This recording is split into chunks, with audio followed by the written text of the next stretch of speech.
Les absents.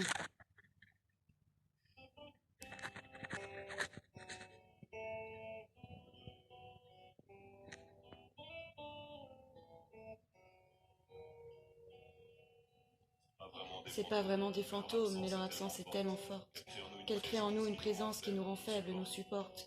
C'est ceux qu'on a aimés qui créent un vide presque tangible, car l'amour qu'on leur donnait est orphelin et cherche une cible. Pour certains, on le savait, on s'était préparé au pire, mais d'autres ont disparu d'un seul coup sans prévenir. On leur a pas dit au revoir et sont partis sans notre accord, car la mort a ses raisons que notre raison ignore. Alors on s'est regroupé d'un réconfort utopiste. À plusieurs, on est plus fort, mais on n'est pas moins triste. C'est seul qu'on fait son deuil, car on est seul quand on ressent. On apprivoise la douleur et la présence de nos absents.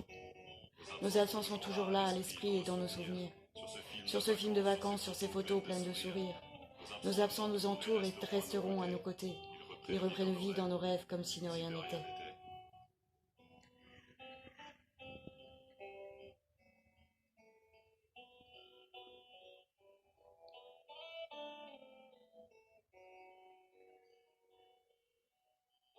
On se rassure face à la souffrance qui nous serre le cou, en se disant que là où ils ont sûrement moins mal que nous. Alors on marche, on rit, on chante, mais leur ombre demeure. Dans un coin de nos cerveaux, dans un coin de notre bonheur. Nous, on a des projets, on dessine au lendemain. On décide du chemin, on regarde l'avenir entre nos mains.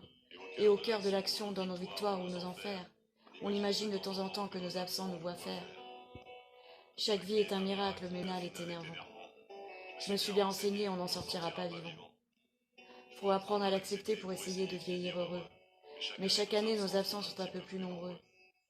Chaque nouvelle disparition transforme nos cœurs en dentelles.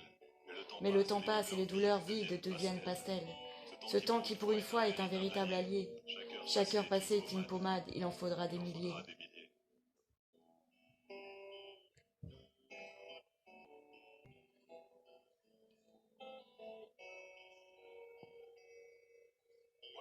Moi, les morts, les disparus, je n'en parle pas beaucoup. Alors j'écris sur eux, je titille mes sujets tabous.